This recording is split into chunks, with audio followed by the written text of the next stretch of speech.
नमस्ते प्रेक्षकांनो, राशीच्या माध्यमातून मी शिल्पा देशमुख परत आपल्या भेटीस आली आहे घेऊन माझ्या आवडत्या कवयित्री कोपरगावहून ढोले मॅडम, ज्या मला कायम वैविध्यपूर्ण अशा कविता ज्या संकलित असतात त्या पाठवत असतात. अशाच वैविध्यपूर्ण कविता राशीच्या माध्यमातून ऐकण्यासाठी राशी चॅनेलला लाईक, शेअर, सबस्क्राईब आणि कमेंट जरूर करा. ऐका तर मग सेल्फ डिफाईन जी एक कविता आहे. मलाही दिवाळी पाहायची आहे, हे कवितेचं शीर्षक आहे. मलाही दिवाळी पाहायची आहे. यावेळेस पाऊस म्हणाला, मी परत नाही जाणार. दिवाळीची मजा मी पण अनुभवणार.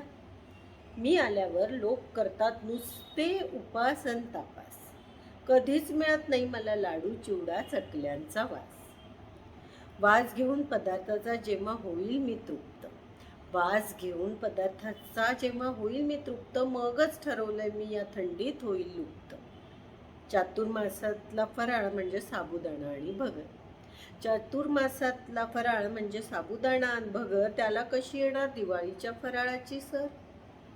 छत्री रेनकोट बघून बघून मीही कंटाळलोय. दिवाळीचे नवीन कपडे बघायला मी थांबलोय. म्हटलं होतं आपणही कुरम कुरम चकली खाऊ, पण माझ्या अनपेक्षित थांबण्याने तीही झालीय मऊ. लाडू बसला फुगून, करंजी बसली गुरफटून. अतिथी देवो भव सारेच कसे गेले विसरून. मला बघून सारेच जण हिरमुसून बसले. उदास चेहरे बघून त्यांचे मलाच रडू फुटले.